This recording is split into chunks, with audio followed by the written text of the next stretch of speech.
Today we are exploring a pretty fascinating framework for human identity. Yeah, it really is a unique one. We're looking at the March 6th edition of the Rhapsody of Reality's daily devotional. It's by Pastor Chris. Specifically a mindset he calls righteousness consciousness. It's an intriguing look at how theology can be used to construct a person's entire self-image. And to get there, the author anchors the whole concept on an interpretation of a major historical moment. Pointing straight to 2 Corinthians 5.21. Right. Okay, let's unpack this, because the claim the text makes about that verse is striking. It really is. It suggests that on the cross, Jesus wasn't just a figurative sin offering, like, a convenient scapegoat. The author argues he literally became sin itself. The absolute embodiment of it, which is a massive theological distinction to make. And what's fascinating here is how the devotional uses that claim to highlight the mindset Jesus held right before that moment. Right before the cross. Exactly. The text points out that Jesus walked around with what it calls sinlessness consciousness. Sinlessness consciousness. Yeah. Imagine living your entire life with zero guilt, zero baggage, just an absolute, unwavering awareness that there is no trace of flaw in you. So it wasn't just a legal standing. No, it was an active, lived reality, according to this text. Here's where it gets really interesting for you if you're reading and applying this devotional. Pastor Chris isn't just sharing a history lesson here. No, he's not. He argues that this sinlessness consciousness sets the precedent for the believer today.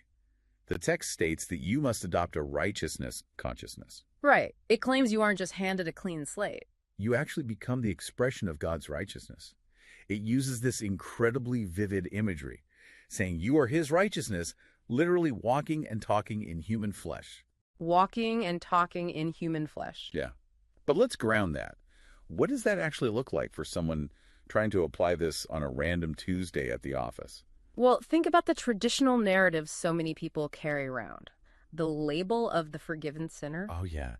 The feeling of I'm inherently flawed, I mess up constantly, but I've been graciously pardoned. Exactly. This devotional explicitly instructs readers to take that label and throw it out the window. Just throw it out. Yeah, it treats the forgiven sinner identity as a mindset of deficit. Instead, you are told to view yourself as a bona fide child of God, radiating pure divine perfection right now. It's a total identity overhaul. Completely. And if we connect this to the bigger picture, this isn't just a feel-good psychological exercise. The text makes a massive promise. That maintaining this specific, unshakable consciousness is the exact mechanism that gives a person boldness in life. Boldness and total dominion over adversity. Basically, if you truly believe you are walking righteousness, you aren't going to cower when life throws a curveball at work or in your relationships. The belief itself dictates your reality. That's the argument. So what does this all mean practically? To back up this massive claim, the author brings in a few older scriptures to show the mechanics of how this works. Right, to ground the theology. He points to Isaiah 54.1, focusing on the phrase, "Their righteousness is of me," which establishes that this perfect state isn't something you achieve by trying really hard. It comes directly from a divine source. That's a crucial distinction. And it's the perfect setup for Philippians 3.8 to 9, which the author also highlights. Contrasting two entirely different ways of living. Justification by the law versus justification by faith. Right. Justification by the law is that exhausting performance treadmill, trying to follow every single rule to prove your worth. The author stresses that this new identity is achieved entirely through the faith of Christ. Completely bypassing your own rule following. It's a total rejection of the performance treadmill. You aren't earning the identity, you're just waking up to it. Yeah, it's certainly a bold framework for how to see yourself and navigate the world. It really gives us a clear look at the theology presented in this text.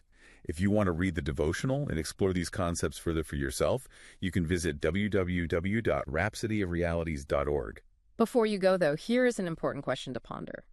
If, as this devotional suggests, fully adopting a specific consciousness about your identity completely dictates your boldness and your reality, how might the other hidden labels and beliefs you carry be secretly writing the script of your everyday life? Thank you so much for joining us into today's material. We appreciate you being here, and we'll catch you on the next one. We trust you were blessed by this episode.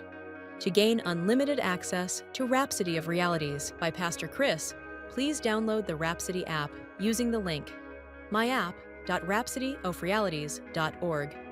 God bless you.